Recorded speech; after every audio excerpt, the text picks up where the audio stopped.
Here. You are. That's amazing.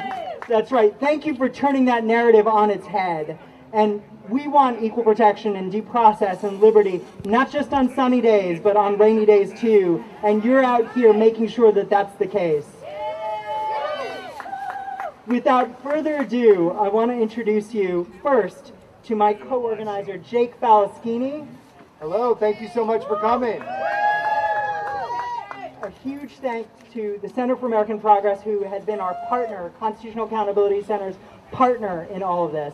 So it is my pleasure to introduce you to the president of the Constitutional Accountability Center, Elizabeth Wydraw.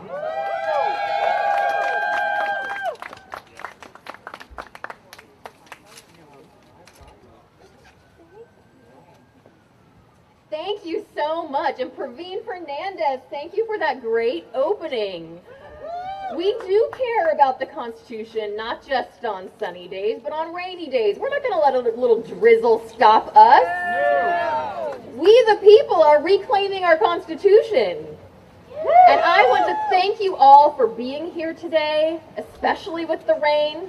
I also want to thank our wonderful co-sponsor, the Center for American Progress, and Jake for working so hard to make this happen. So as you know, on this day, Constitution Day, we celebrate the day that the delegates to the Constitutional Convention signed our founding charter in 1787. But of course, as all of you, as all of us, are testament to, the story did not end in 1787. We, the people, fought over generations and generations to amend our Constitution to make the promises of the Declaration of Independence and our founding ideals of equality and liberty include those of us who were excluded from equal citizenship at the founding. We, the people, all of us, now can have the promise of the Constitution apply to all of us. We demand that it apply to all of us. But unfortunately, these promises are not a reality for all people. And that's where this building behind me, the Supreme Court, comes in. And that's where this building across the street, the United States Senate in particular, must pay attention to the guarantees in our Constitution and must put justices on the bench of the Supreme Court who will ensure that the text, history, and values of the Constitution, its sweeping guarantees of equality, liberty, inclusivity for all of us, are made real, that are not just paper promises, that they are a reality for all people, for people of color, for women, for LGBTQ Americans, for immigrants, for people with disabilities. It is important that the Constitution be applied by the people who sit inside this building to make our Constitution a reality for all of us, including the amendments that pushed our nation further along the arc of progress and made our Constitution more equal, more inclusive, and our country more free. So today, we are going to see how the Constitution is not just some dry and dusty document. We're going to center the stories of people whose lives have been fundamentally changed, for better and in some cases, unfortunately, for worse, by the way that the people sitting in the Supreme Court interpret our Constitution. We're going to center these stories and hear from these individuals who will remind us what is at stake in this historic moment. As you know, we are going through a confirmation process for a nominee to fill Justice Kennedy's seat on the Supreme Court. Now, I have stood on these very steps watching history being made. On the steps of the Supreme Court, when the court handed down its historic ruling that gay and lesbian Americans can marry the person of their choosing, just like any other American, seeing people cry tears of joy, singing songs, singing the national anthem after that decision came down. It is one of my proudest moments in my Supreme Court litigation career to have been part of that case and to be part of that moment. At the same time, standing out here when the Supreme Court deadlocked on the immigration case about DAPA and DACA Plus, seeing families cry tears of fear and sorrow that they didn't know if they would be ripped away from their family members. This court decides in a very real way whether the Constitution's promises apply to all of us or just some of us, whether it applies to everyday Americans or just to the powerful, whether it applies to people of any color or creed or gender or orientation, or just the people who the justices think, look, and believe like they do. But we will not stand for this. No. And so when we hear that this confirmation hearing is getting rushed through, it's getting rushed through on a timetable that doesn't allow the senators to do their job, their constitutionally prescribed job of advice and consent, that they're going to do a rush job, not the right job. We cannot stand for that, and we must say no. We have to call our representatives and tell them that they need to take into account this nominee's dangerous record of excluding people from the promises of the Constitution. And yes, as we've seen over the last few days, they must take seriously the disturbing allegations made against this nominee. So we will not stop fighting on that nomination process. And the stories that we are going to hear today will remind us exactly what is at stake and who is at stake. And I just want to thank everyone who is going to tell their story today. We are so inspired and grateful for you telling your truth. So with that, I will turn it over to Melissa Torres Montoya, National Policy Director for the National Network of Abortion Funds, who will introduce CAC's own amazing Christine Kippens.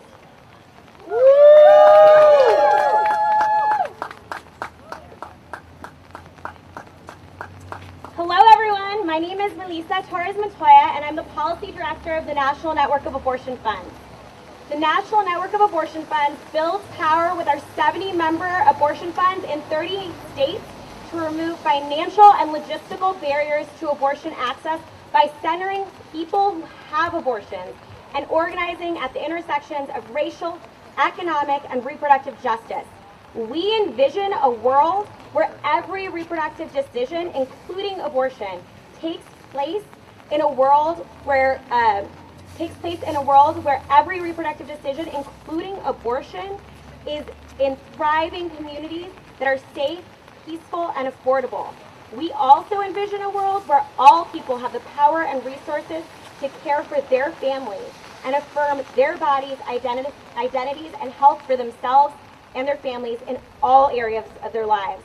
As we shift the conversation about abortion, it will become a real option, accessible without shame or judgment. It is my honor today to introduce my friend, Christine Kippens, the Director of Policy at the Constitutional Accountability Center, and a story with We Testify. We Testify, a leadership program of the National Network of Abortion Funds, is dedicated to increasing the spectrum of abortion storytellers in the public sphere and shifting the way the media understands the context and complexity of accessing abortion care. We Testify seeks to build power and leadership of abortion storytellers, particularly those of color, those from rural and conservative communities, those who are queer identified, those with varying abilities and citizenship statuses, and those who needed support when navigating the barriers while accessing abortion care. We are so lucky today to hear Christine share her abortion story with us this afternoon. Please join me in giving a very warm welcome to Christine Kippens.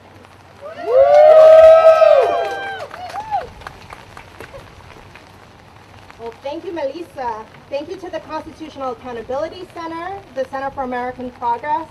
It's an honor to be here to celebrate a document that I've been obsessed with practically my entire life.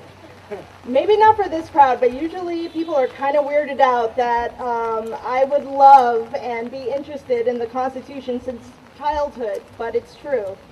Since I was small, my immigrant parents instilled in me a pride in America, in the democratic process, and in the rule of law. You see, my parents were revolutionaries. My father helped to declare British Guiana's independence from Great Britain, and my father helped to elect Guyana's presidents and prime ministers. So it should come as no surprise that my parents taught me about America's revolutionary history, as it was an example for their own. Living in New York City as the daughter of West Indian immigrant parents, one of whom would take me to work sometimes at the Wall Street Bank where he did security, you can understand why I became obsessed with Alexander Hamilton, a prideful West Indian immigrant who came to my hometown with just his wits and a passion to make a name for himself. He was my favorite founding father, one who solidified his place in history among many, many other things as the great expounder of our Constitution. I identified with him, and I wanted to grow up to be just like him. Whenever someone asked me when I was small what I wanted to be when I grew up, I'd say very confidently, I'm going to grow up to be a bank president. And if that doesn't work out, I could always become a lawyer. He was a major part of my upbringing. Because of him, a copy of the Wall Street Journal and a copy of the Constitution was never far from me. Unlike Alexander Hamilton, I had an easy life. I was born in America. I had two parents who were married, employed, taught me about love, sacrificed so much to provide me with all I needed to be successful in life. I was more like Hamilton's kids than the man himself. My parents, on the other hand, didn't have it easy. They were another pair of immigrants coming up from the bottom. They left their entire world behind for better opportunities for a child they had yet to dream of. They took whatever jobs they could, never spent money on luxuries for themselves. Every penny they earned went to my future. They made so many sacrifices for their American dream. And like so many immigrants, their dream was the success of their children. I could only think of their sacrifices when I became pregnant at 19 years old, just having completed my first year of business school. I wasn't ready to be a parent. I had too much yet to accomplish. I had my education to complete, a career to establish, two immigrants' dreams to fulfill. Throughout my life, my parents bestowed on me many gifts. Private school education, the infinite number of books I wanted to read, international trips to make me well-rounded, the list goes on. And to continue my pregnancy would have been like throwing those precious gifts into their face. My abortion was simple. I was able to make an appointment at a Planned Parenthood, paid for my medication abortion with money earned from a summer internship on Wall Street, and went on to graduate from both business school and law school. I was incredibly fortunate. Thanks to all the sacrifices my immigrant parents made for their American-born child, I had the privileges of income, sexual education, citizenship, a lack of children for which to arrange child care, and residency in a state with few restrictions to abortion access. However, most people in the United States don't receive comprehensive sexual education, or live close to an abortion provider they trust, or have paid time off work, or can afford the cost of an abortion. Access to exercise your constitutional right to abortion depends much on your zip code. Depending on where you live, anti-choice legislators may have passed restrictions impeding your access to abortion, including banning coverage in health insurance plans, requiring multiple trips to the provider, regulating providers so heavily they are forced to close their doors, or by requiring minors to obtain a parent's permission or judicial bypass before obtaining an abortion, among many, many others. In fact, over 1,000 abortion restrictions have been enacted since the U.S. Supreme Court recognized the right to abortion in its landmark decision, Roe v. Wade. And more are introduced each year. Working in concert, these restrictions can make the promise of Roe seem like a myth and not a reality for the most marginalized among us: the young, the poor, the disabled, people of color, and immigrants. After promising to appoint judges to the Supreme Court who would overturn Roe v. Wade automatically, President Trump nominated Judge Brett Kavanaugh, whose record strongly suggests he doesn't want to make the president a liar. He has expressed hostility towards Roe. He tried his best to delay an unaccompanied, undocumented immigrant minor's abortion. And most damning, during his confirmation hearing, he would not say that the right to abortion exists in the Constitution. He used Justice Ruth Bader Ginsburg as an example for why he dodged questions on the right to abortion. But this is what she said about it then. It is essential to woman's equality with man that she be the decision maker, that her choice be controlling. If you impose restraints that impede her choice, you are disadvantaging her because of her sex. That is what is at stake this Constitution Day.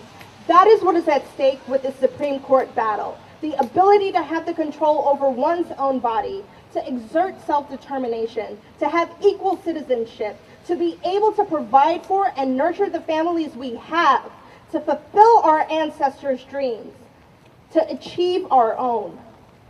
So I hope you will join me this Constitution Day in sharing your own story. If you are a woman, you are what's at stake.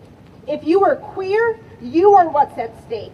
If you are transgender, genderqueer, gender non-binary, gender non-conforming, or agender, you are what is at stake. If you've ever had a transaction with big business, you are what is at stake. If you're a person of color, an immigrant, have a disability, or you're a young person, you are what is at stake. If you have ever breathed and therefore can get sick, you are what is at stake. If you are a survivor of violence, sexual, gun, or otherwise, we believe you, we will shake your hand if you present it to us, and you are what is at stake. Call your senators, tell them your story, tell them you are what's at stake, and tell them to vote no on Brett Kavanaugh. Thank you.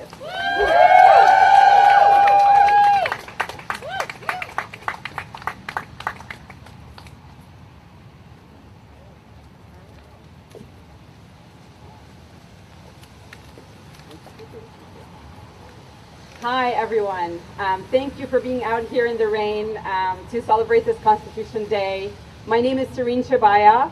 I'm an attorney with Muslim Advocates, and we are an organization that fights to promote freedom and equality for Americans of all faiths. And as part of that fight, we have played a lead role in litigating against President Trump's Muslim ban. The ban has hurt and is continuing to hurt people all around the world who are stranded in countries with horrible conditions, who are trying to come here to join their family members. And as one of the people who stood up to fight the ban, it's my great honor today to introduce Mana Karazi, the Executive Director of Iranian Alliances Across Borders. She will tell you more about her organization, but I will tell you about the remarkable courage that this young woman had to say when President Trump's ban came down, I'm going to step forward, I'm going to fight, I'm going to stand up for my community, and I am going to give voice to the people who are not able to have that voice for themselves right here, right now, because of the bigotry against Muslims and Iranians and people of all the nationalities that are banned that's coming from this White House. So without further ado, Mana Karazi.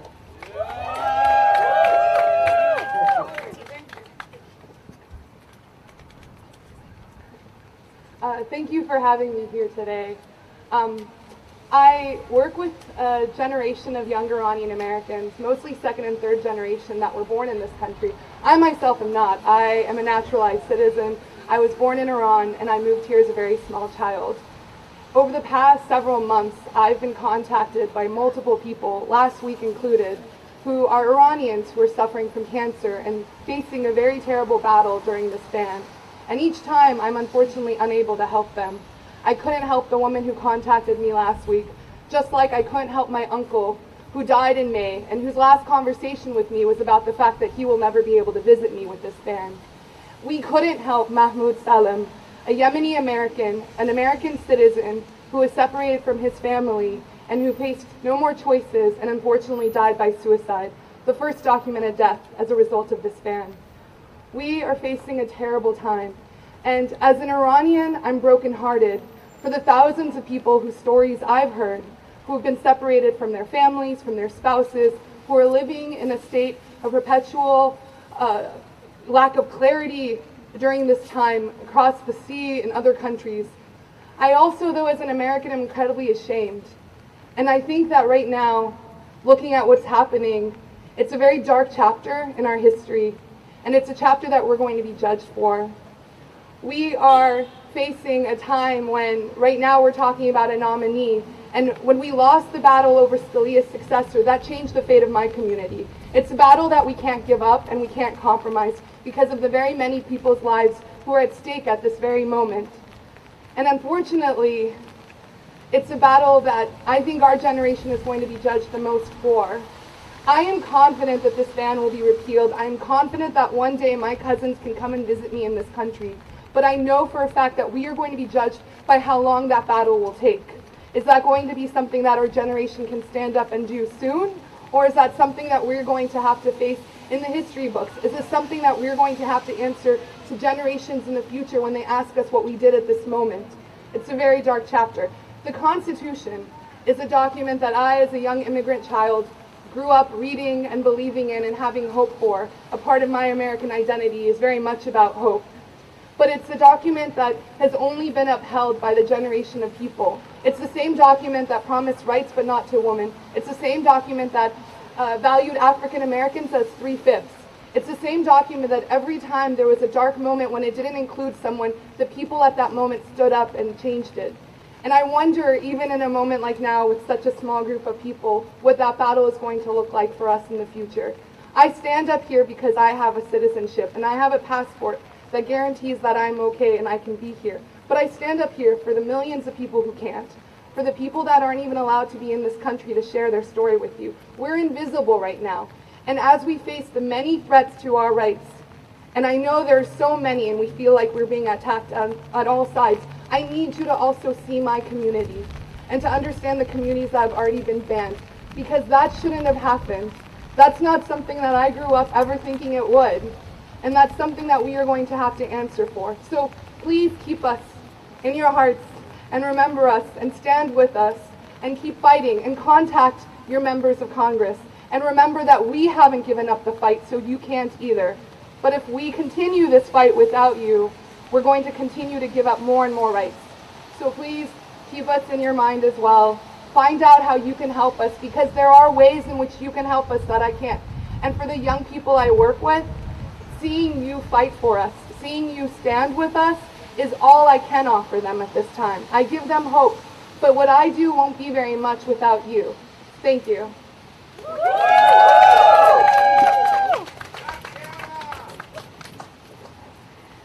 Hi everyone, thank you so much for allowing us to be here today. My name is Diana Pliego. I'm a policy associate at the National Immigration Law Center, where our mission is to advance and protect the rights of low-income immigrants and their families. And it is that mission that brings us here today, to remind people of exactly what is at stake, whose lives are hanging in the balance. I'm here privileged to introduce one of our courageous plaintiffs in our Batalla Vidal case in New York, where we're fighting to protect DACA recipients all across this nation. But she is more than a DACA recipient. She is brave and courageous, advocate, fearless leader in her community, and a mother to 2 children who depend on her ability to stay in this country and be with them to raise them and see them grow up. So without further ado, I'm going to introduce you to our wonderful Eliana Fernandez to share her story and remind you of why it is so important that every single court in this country, not just this highest court, but every local court as well, be represented by people who stand up for justice and for what is right.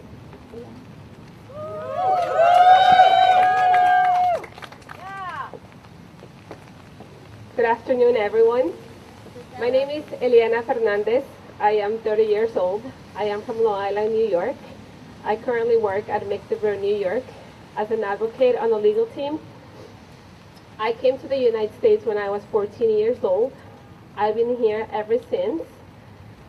I have a wonderful family here. I have 2 children, ages 11 and 6, who are my life.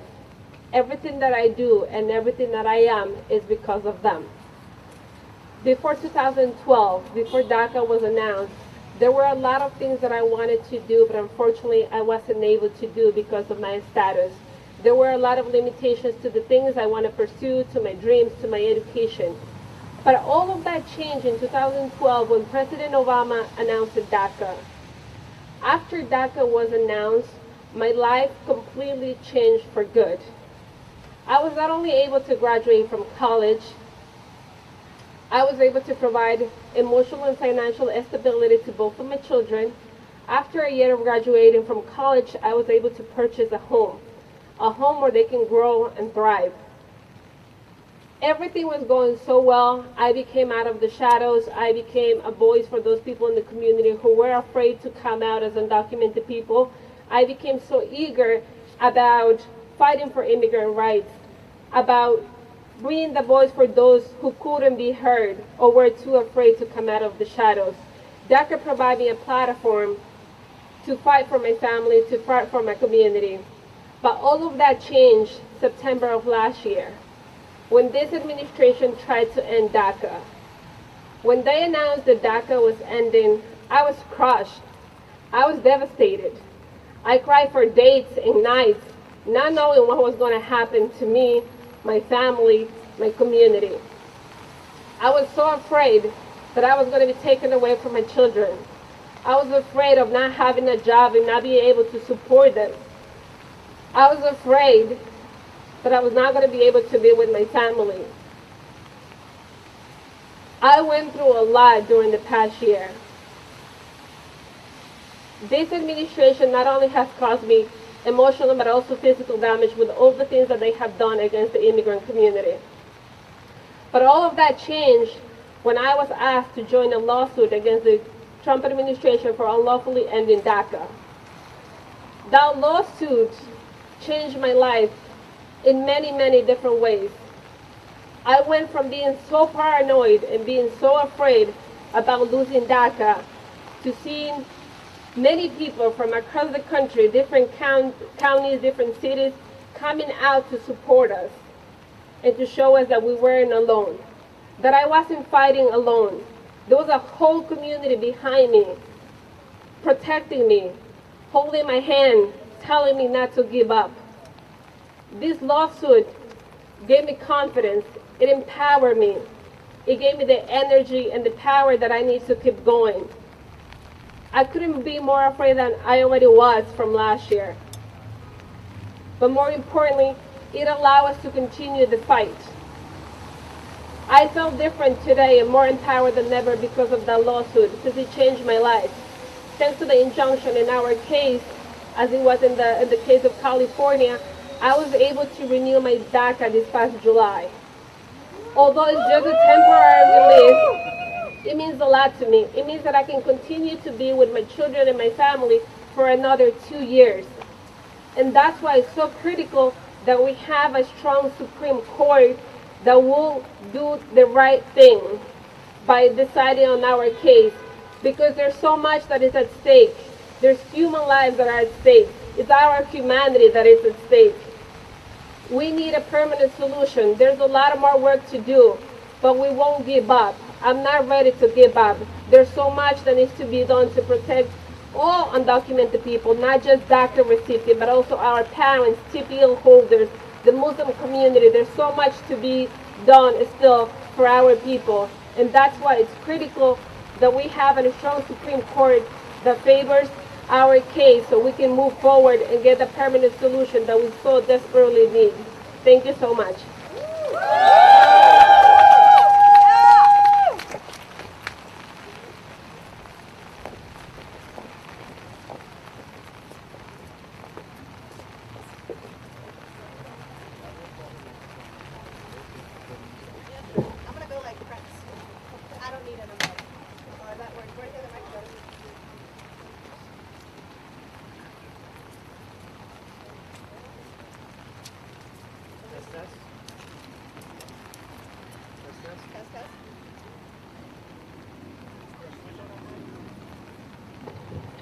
I think we're good. Yep. I feel like Prince at the Super Bowl. I totally should have rocked my Prince earrings.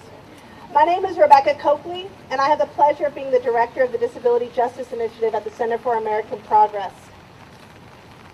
1/4 of people in this country are people with disabilities. So while you got Liz and I up here, and you're going to hear from Liz next, roughly I'd say at least 20 of you are our people. Whether you have learning disabilities, you have a mental health disability, you have a physical characteristic that could be considered a disability, you've been to therapy in the last year, you have any condition that you're sitting at home in the middle of the day watching pharmaceutical ads and you're like, yeah, that's me, you're one of us, we got you. And I am here today because Judge Kavanaugh thinks that people with disabilities do not have the right to make medical decisions about our own bodies. When my second child was born, I laid at an operating room table at Sibley Memorial just a few miles away from here, having just wrapped up a C-section, when the anesthesiologist, a man, sitting over my left shoulder, says to my doctor, "So while you're down there, you're going to tie her tubes, right?" Oh, and before I can say anything, my doctor, bless her heart, because she saved his life that day, shot him daggers over the drape of my waist and said, "Absolutely not, and Rebecca, like all my patients, can speak for herself." This is not a new story, but for so many women with disabilities in this country, frequently we have non-disabled men like Judge Kavanaugh think he can make decisions for us. Whether it be our fathers, our teachers, our doctors, or even our partners, or in this case, obviously, Judge Kavanaugh. In Doe XL Tarlow versus DC, it was decided that medical procedures should not be done on people with disabilities without their consent. On appeal, Justice Kavanaugh thought he knew better and vacated the district court's injunction, arguing that accepting the wishes of patients who lack and have always lacked mental capacity to make medical decisions does not make logical sense, and forced two women against their will to have abortions and a third person to have an eye surgery without their consent. Now, my people are used to fighting. We remember this last year, as I'm sure all of you do, when you remember that we saved health care for y'all, right? Hey, we're not letting you forget that anytime soon now.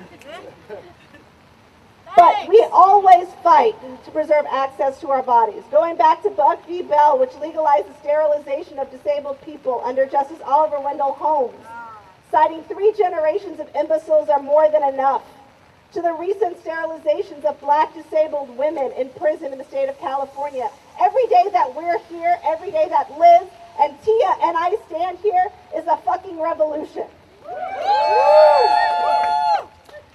And we are immigrants. We are the LGBT community. We exist in communities of color. Every one of y'all's families has us in it, whether or not you acknowledge us. We're there. It is my pleasure to introduce one of the greatest champions fighting back from the disability community, Liz Weintraub. One of the most important voices in disability public policy today, and the first person with an intellectual disability to give testimony at a Supreme Court confirmation. Liz is the Senior Policy Analyst for the Association on University Centers on Disability and hosts the most amazing video podcast ever called Tuesdays with Liz. And if you don't know it, you are way behind. I'm thrilled to introduce all of you to Liz Kavanaugh. Liz Weintraub.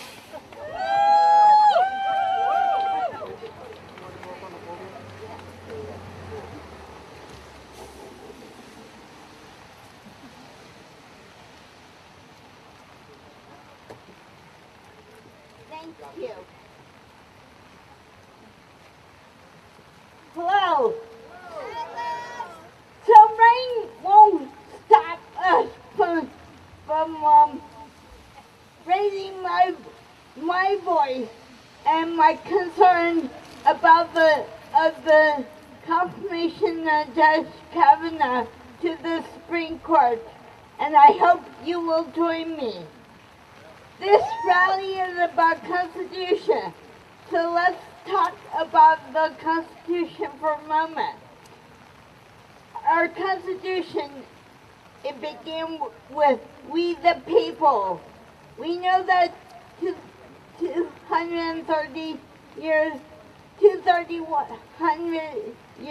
31 years ago today, by the way, happy birthday, Constitution.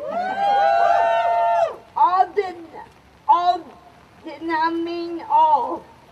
I think it should. Unfortunately, Judge Kavanaugh does not. Unfortunately, I believe they didn't, because in the Doe versus DEC, he did not respect people's rights and their freedom of choice. In the self-advocacy movement, there's a saying that we hold very dear to our hearts, and that's nothing about us without us. This means that any decision that affects us should include us. We expect to be part of the conversation, even to lead the conversation. Self-determination is a basic human right for all people with disabilities. Judge Kavanaugh's nomination matters to me. This is wrong. The lower court in Doe told the D.C. government that it needed to ask people with intellectual disabilities if they wanted certain medical treatment. That requirement respects the civil rights of people with disabilities. Judge Kavanaugh had the chance to stand up for the rights of the women in this case, but he failed. He said that the D.C. government did not even need to ask them what they wanted. But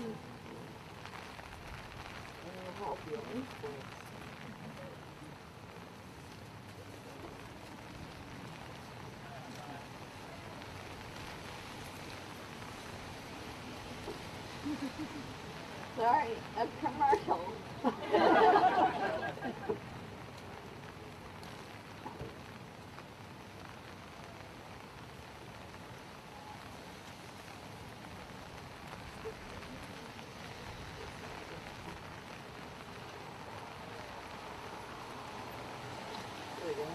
Okay. Could death decide for them what's going on to happen to their body? Every adult deserves to be treated like grown-ups and have the right to be asked what they want, especially when it is about their bodies. If they need support to understand and make an informed choice, then give it to them. Our country is founded on liberty and justice for all. And all means all, and that includes people with intellectual disabilities. Join me in contacting your senators and demand that when a Supreme Court is on the bench, a justice is someone who will be fair to all citizens, not just some. Thank you. Thank you, Kat.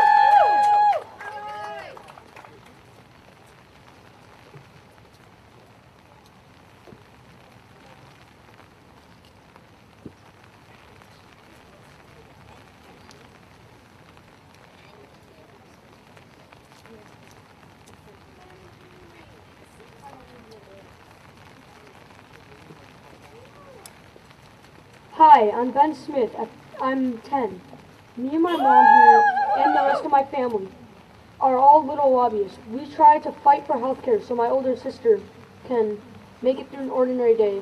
And here to speak is my mom, Jamie Davis Smith. Okay. Hi, as my son said, my name is Jamie Davis Smith, and along with my 4 children, I'm a member of Little Lobbyists, and I live here in Washington, D.C. This week, our lawmakers are facing a choice. Either reject Kavanaugh and defend the Affordable Care Act, or ignore millions of Americans with pre-existing conditions, like my daughter Claire, that they were elected to serve. I learned the hard way that no family is immune from being touched by disability, and that there is no amount of planning that can guarantee a healthy baby or a life free of worry about good health. When my daughter Claire was born 12 years ago, it was after years of waiting and careful planning for everything to be just right. Even though every prenatal test indicated Claire would be healthy, it became clear the moment she was born that something was wrong. Before she was a week old, she had an MRI, a spinal tap, x-rays, a CAT scan, ultrasounds, too many to IVs to count, including a particularly bloody one right in her head. Immediately, an unending series of diagnoses descended upon us. Claire had 2 holes in her heart, which was itself in the wrong place. She was missing the part of her brain that connects the 2 hemispheres together. She had pulmonary hypertension and a host of other lifelong issues. Later, as we learn more about Claire, autism, asthma, epilepsy, significant intellectual disability, and others were added to the list. And because Claire was born in 2006, before the Affordable Care Act was passed, her pre-existing conditions meant that even as an infant, even when she was a few days old, she could be denied health insurance. And Claire is not alone. There are millions of children and families across the country who would face fear and uncertainty if Brett Kavanaugh were confirmed to the Supreme Court, and that is why I am here with my family fighting for our right to access health care. Before the Affordable Care Act, my daughter was a financial liability from the moment she was born. I was consumed with worry about her health, but also about how we would pay for her significant needs, about how her life would be in the balance if my husband were ever to lose his job, and the health insurance that came along with it. It did not seem far-fetched to think that Claire would reach her lifetime limit on care before she reached her first birthday. I considered divorcing my husband and selling our small condo so that Claire could qualify for Medicaid with me as a single unemployed mother, just so she could access the life-saving health care she needed. Fortunately, the Affordable Care Act was passed in time to save Claire's life, and Claire's future seemed a little brighter. While she faced insurmountable obstacles, those obstacles would not be because she could not access life-saving health care and life-altering therapies. Her future seemed a little brighter. Today, Claire is a sweet girl who loves cake, fashion magazines, and laughing with her siblings. She is happy and healthy, but Brett Kavanaugh's nomination threatens the life we have built for her. It seems that Brett Kavanaugh will not defend the Affordable Care Act or the 130 million Americans with pre-existing conditions. There is no other way for me to interpret Kavanaugh's statements other than to think he is coming after my daughter and seeking to deprive her of access to the care that is keeping her alive. In Kavanaugh's opinion, my daughter and other individuals with intellectual disabilities like Liz are so unworthy of dignity and respect that they lack even the ability to give input into their own medical care. Under Kavanaugh's belief system, and we know this because he's already ruled on the matter, because my child is disabled, she could be barred not just from deciding whether or not to undergo invasive medical procedures, but from even giving input into whether she would undergo a range of elective surgeries, ranging from eye surgery to forced abortion. With Kavanaugh on the bench, we would return to a time where individuals with disabilities were treated like second-class citizens. And what frightens me the most is that if confirmed, Kavanaugh's decisions could imperil health care and disability rights for generations. There is no voting him out, ever. My daughter's life and dignity hang in the balance of Kavanaugh's nomination. While reasonable minds can and do differ about how health care should be administered in the U.S., Kavanaugh is at odds with the majority of Americans in thinking that people like my daughter who have pre-existing conditions should not be entitled to access the same life-saving care as everyone else. He is at odds with any decent human being, let alone those who claim to respect all life, who believe that all individuals should have the right to self-determination when it comes to undergoing risky surgery. It is not unreasonable to demand that those who sit on the Supreme Court have basic respect for my daughter's need to have both health insurance and a life with dignity. Claire deserves better than Kavanaugh. We all do.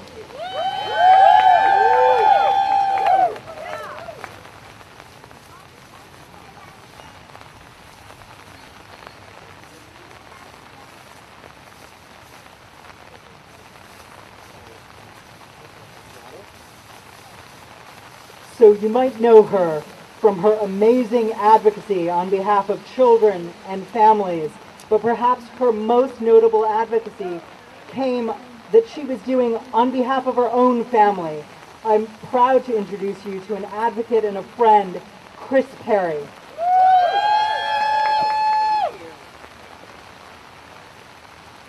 You are a devoted crowd. Truly. I will be very brief. My name is Chris Perry. I was the lead plaintiff in Hollingsworth versus Perry. It's fun to celebrate a birthday like this, 231 years ago. The Constitution was signed in Philadelphia. And I want to thank the Constitution Accountability Center for this too. On June 26, 2013, just over 5 years ago, my then partner Sandy and I walked up these very steps to hear the 9 esteemed and privileged Supreme Court justices who sit on this court, to ask them whether or not the Constitution would protect us and protect our future and protect our family. We did so knowing that the decisions made in this court on both our challenge to Proposition 8 and Edie Windsor's challenge to the Defense of Marriage Act would impact tens of thousands of families and couples across the country for generations to come. That our fundamental right to liberty and the pursuit of happiness may hinge on one justice, on one vote. As a young woman growing up in the heart of California's Central Valley, I did not take my rights for granted. I witnessed the power of the labor movement when I saw migrant farm workers march up the state for their rights and labor laws that later protected them and their families. I understood back then what I know now, is that this court can protect you and your family, and it will help lift us all up to be the country we want to be. We must have fair and ethical justices. We must ensure that we continue to expand justice for everyone in this country, for women, for children, the disadvantaged, and the marginalized. We must ensure progress in our country and on this court. Thank you.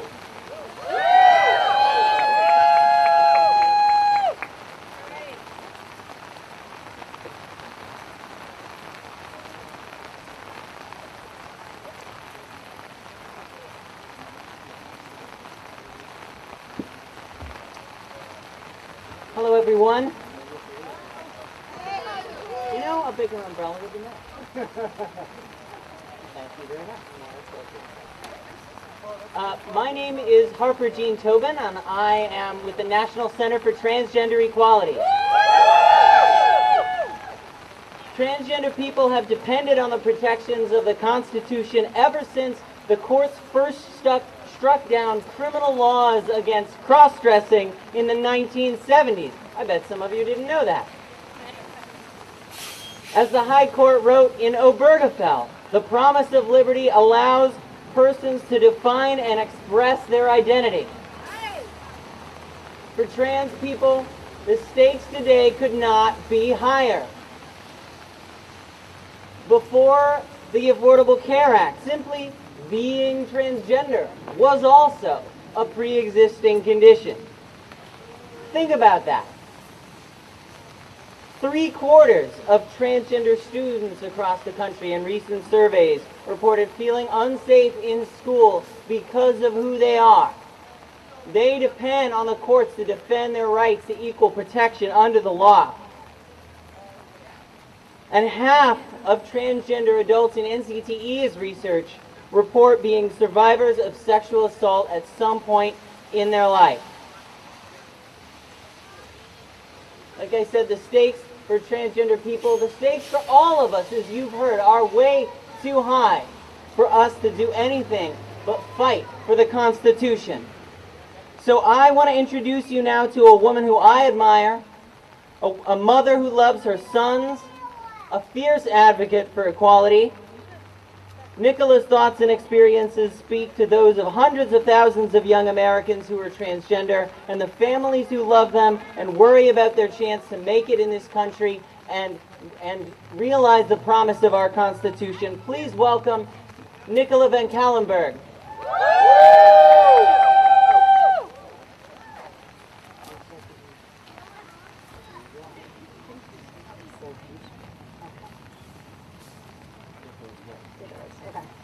Approximately 18 months ago, I stood at the Homeland Security Office in Baltimore, hand on heart, as I proudly swore to support and defend the Constitution and laws of the United States.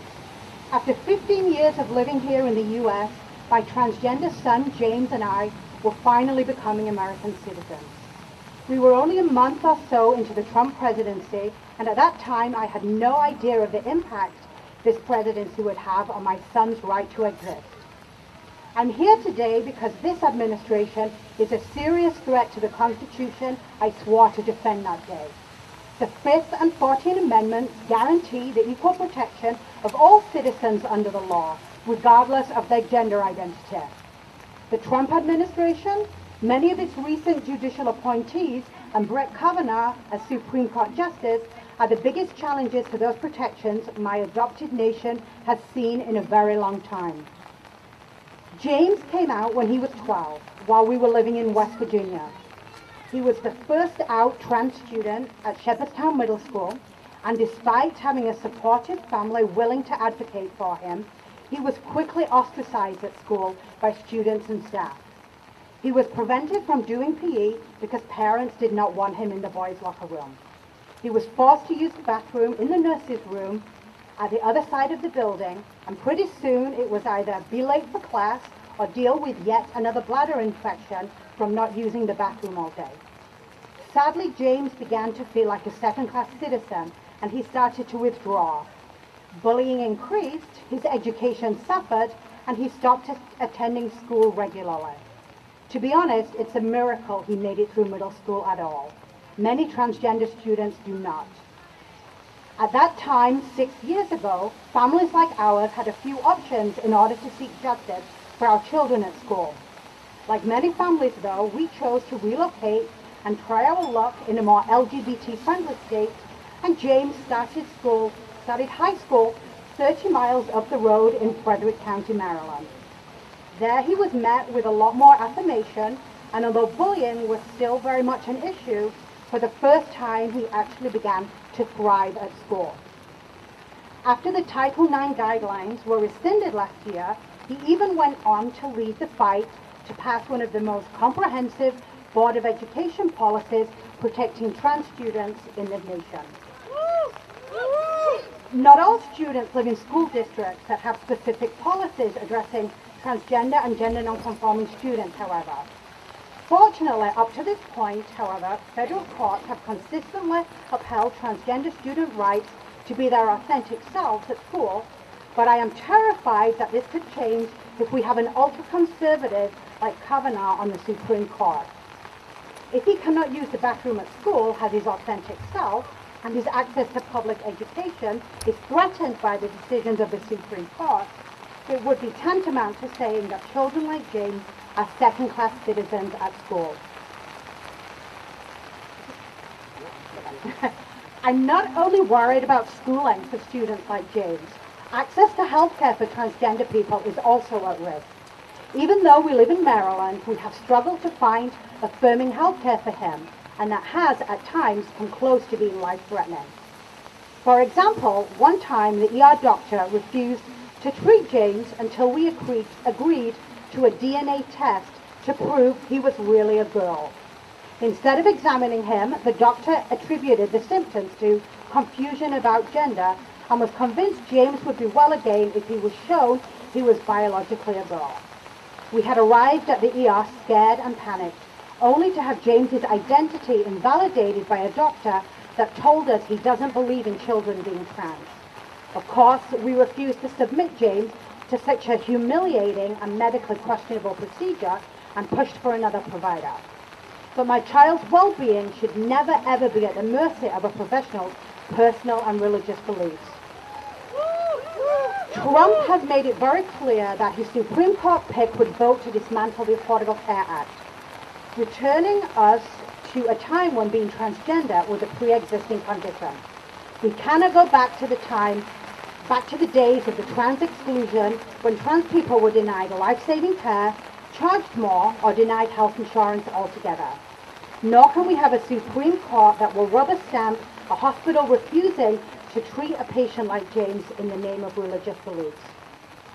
James is now a freshman at a small college in Pennsylvania, and I am excited about his future. I want him to be given every opportunity to succeed and to contribute to society as an equal member, as guaranteed by our Constitution. His gender identity should not play any role in him achieving those goals.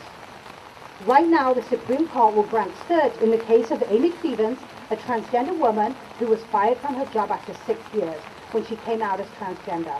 The very thought that my child could be fired for who he is horrifying. but I have little hope that Kavanaugh would do the right thing and vote to protect him. Young people like James deserve judges at all levels that will uphold the laws for all Americans, including those whose gender does not match the one assigned at birth. I stand here today to honor my oath I swore 18 months ago. I therefore demand that our senators reject Brett Kavanaugh's nomination to the Supreme Court. So many aspects of my son's life depend on it. Thank you.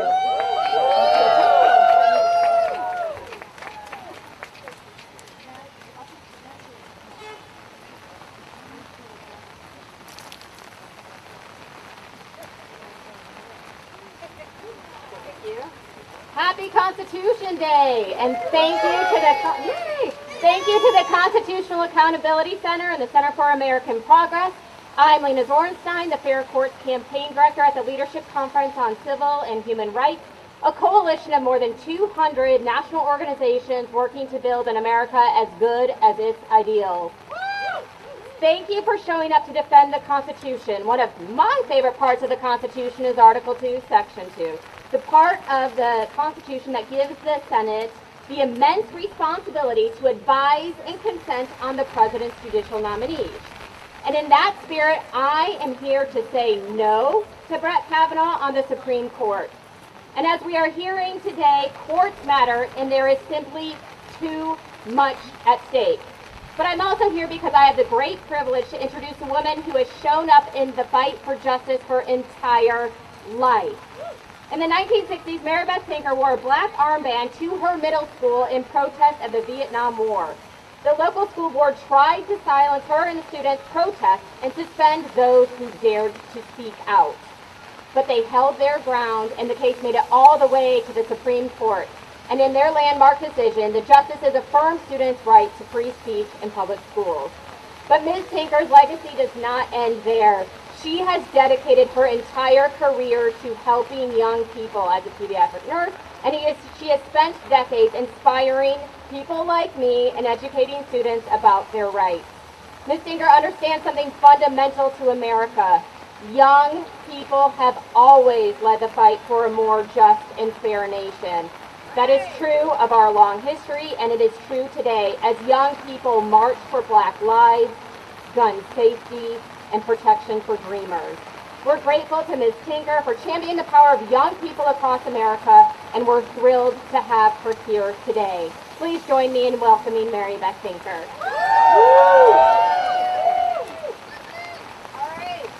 Thank you. What a time it is. What a day it is.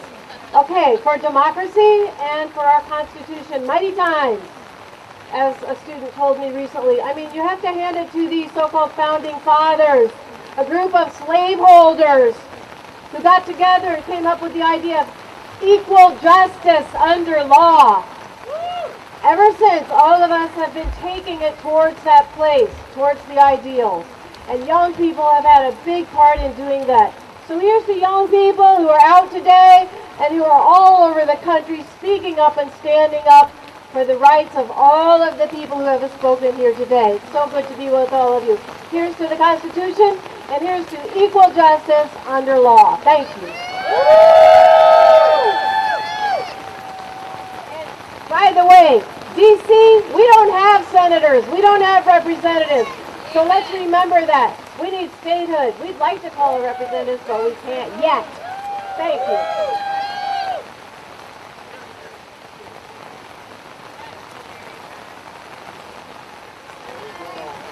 Hey everybody! Hi, I really want to thank Elizabeth Wybra for her incredible leadership. I'm Mira Cannon. I'm president of the Center for American Progress. I want to thank all the incredible storytellers here today for their courage in speaking out against Brett Kavanaugh and the dangers he poses to millions of our fellow Americans. From the beginning, Brett Kavanaugh's nomination has been an utter sham. It has been a fundamental disrespect of the Constitution, the rule of law, to the American people, and especially to women. Kavanaugh was handpicked by a president who is an unindicted co-conspirator to a federal crime and who is under investigation for colluding with the Russian government. Kavanaugh's hearings were jammed through the Senate, as thousands upon thousands of documents were never even reviewed. And now we have heard the sickening allegations that question his very morality and criminality. Donald Trump, who has spent his lifetime disrespecting women, physically, verbally, on videotape, now tells us he's not worried about the allegations against Kavanaugh. Well, are you worried? Yeah. I'm worried. It's now clear than ever that Kavanaugh cannot be confirmed to the Supreme Court. And over the course of this rally, we've heard exactly why. Because people's lives are at stake. As a member of the Supreme Court, Kavanaugh would do everything in his power to gut Roe v. Wade and the Affordable Care Act.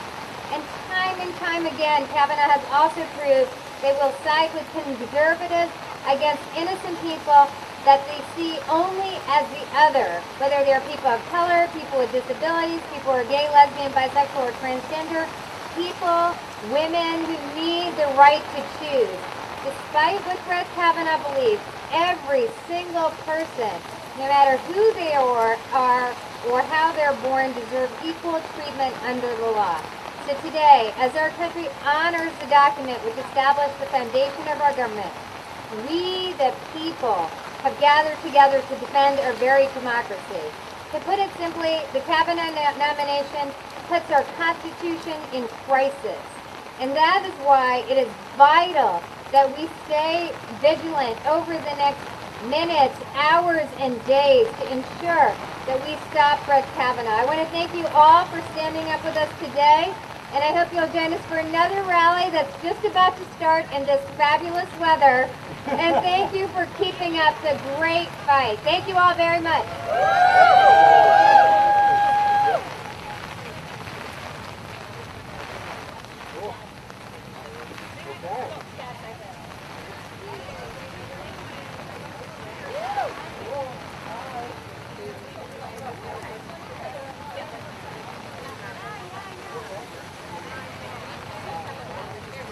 Thank you for joining us. I think there's another rally that's about to start for those of you who are going to stay for that. Thank you for joining us in this weather, and some of you will stick around for the next one. Thank you.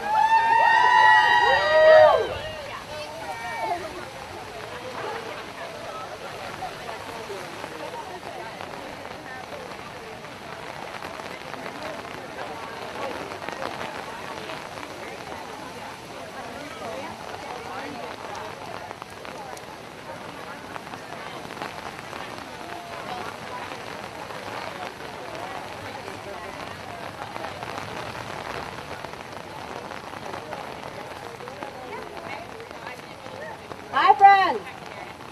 Show me what democracy looks like. I don't hear you. Show me what democracy looks like.